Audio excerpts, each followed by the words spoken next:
What is going on, Movie Meals? This is the Avengers Endgame non-spoiler review. No spoilers will be mentioned. We are going to be extremely coy. We literally just got out of the movie. Yes. So Kyle, please don't make this a horrible edited video for Al. So let's just jump right into it and say, you know what? I don't want to do positives. I don't want to do negatives because it's too hard to get in and too hard to critique this. Yeah, It's a non-spoiler review. We don't want to spoil it.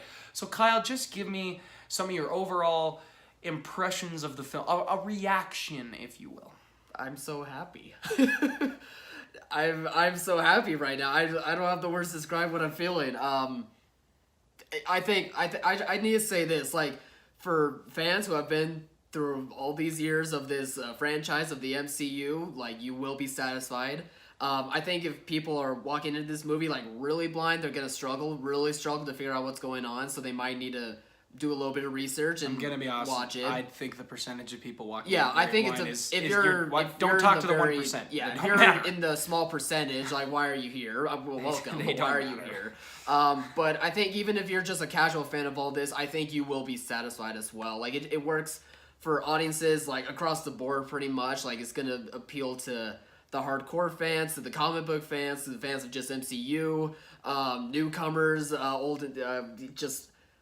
it's gonna really work for just about everyone, I think. And it makes me so happy to say that because they've come a long way into making such a groundbreaking franchise, and I think they've been able to pull it off just so well. It's incredible what we have here. It's too special. If you're invested in the franchise, you're gonna have a good time. You're gonna have a great time. If you're a cynic who goes into all the Marvel movies not liking it, you're probably gonna have a bad time. But I was saying this to you after the movie.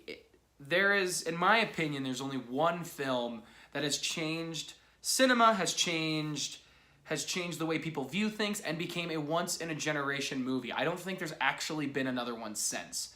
I think now Infinity War and Endgame together have created that, if not the entire MCU as one film. It's one giant film. We don't live in an era of films anymore because everything's on streaming. We live in 8-hour movies we watch on Netflix and now Disney Plus and Hulu and all these things. And that's what the MCU is. It's like a 100-hour story. The best marathon. With many characters, and they have figured out a way to please everybody. Now, I know this is not, we're not going to give spoilers. There's been lots of speculations that this film, the critics came out and said, hey, this movie's really amazing. It's action-packed. It is a lot. It's tear-jerking. It's a lot of these different things, which I think a lot of people expected. And I do believe it hits all that for the most part. It does. And this is an event. The town we live in, he's lived in his whole life. I've lived in most of my life. I've never seen the way cars were parked in the parking lot because they were jamming so many people in there. Yeah. I've never seen that many showtimes.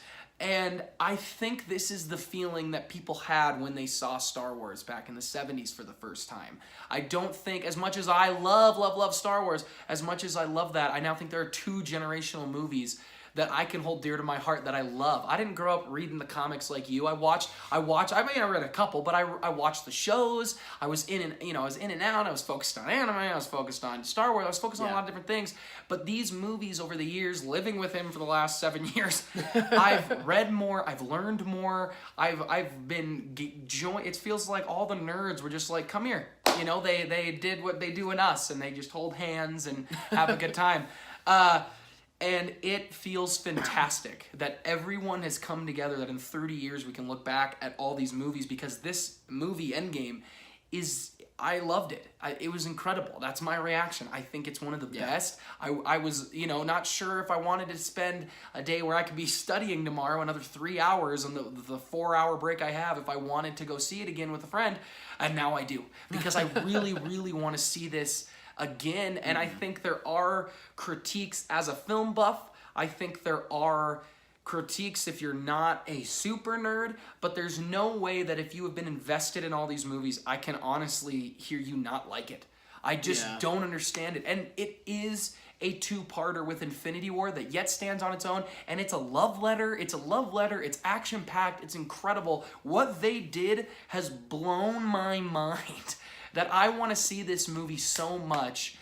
So many times. There's guys, we don't live near a lot of big theaters, but there is a massive IMAX that we were already like, well, we'll go see it in IMAX when we get our first chance. Now we are like, no, we're going. We have because to. we have to. Guys, rush to the theater.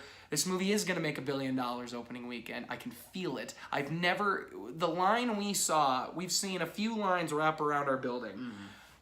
I've always been able to see the end until I walked out of a showing that already had a packed whole theater, all the theaters, most of them packed with fans. Yeah. And when we got out for the late showings, for the first time, I couldn't see the end of the line. Yeah. It wrapped around our whole building, a very long building. And that's why this movie is generational, and I think you should see it even if you're not invested. Even if you're like, I've only seen most. I saw that Infinity. If you've seen Infinity War, you're fine. I really do believe that. And if you've seen most of the movies, I think you're fine. And you should go see it because it deserves your love. And I just have so many spoilers I want to talk about, but that review will come later in the weekend because Kyle wants more viewings. I'm going to throw you under the bus. But please, Kyle, chime in. I'm just blabbering away here. I've been listening to you the whole time, man. This just warms my heart. This is just more than what I ever could have imagined, more than what I deserve. I think we all that we all deserve as well. Just the fact that they've been able to craft such a movie, if not a franchise, that just has so many terrific payoffs. I seriously can't describe. I don't have the words. It's overwhelming, and it's amazing how overwhelming it is. I think maybe some people won't like the overwhelmingness of it. I do, because it has such a special place in my heart, and I really do feel like there's going to be people who feel the same. I think it's just going to be a massive outpour of just so much love and appreciation for what we have. And Please it's truly special. Go direct a Star Wars movie, Anthony and Joe. Fix what was broken. It's not broken. Yeah, guys, please go rush and see this. Obviously, we both loved it. We need to see it again. We will do a deep, deep dive of spoilers this weekend. Yes, that will happen. I'm going to make Kyle do it. It'll happen. It will happen. So, guys, just please go check it out. Remember to like, subscribe, comment, share, all that good stuff. And, yeah, as always, thanks for watching, Mom. See you guys.